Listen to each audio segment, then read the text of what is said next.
Suppose you need to make a split on all tracks at one particular position. One way to do it would be to position the playhead, then select each clip and split them one at a time.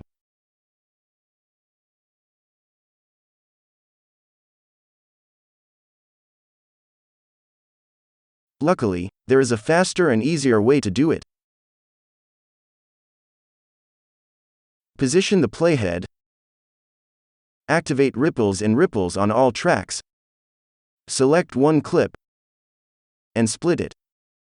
Grab the clip on the right and move it forward a few frames.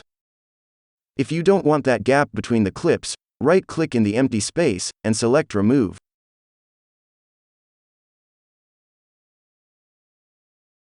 In case there are some tracks where you don't want to split, simply activate the lock on them before splitting and dragging.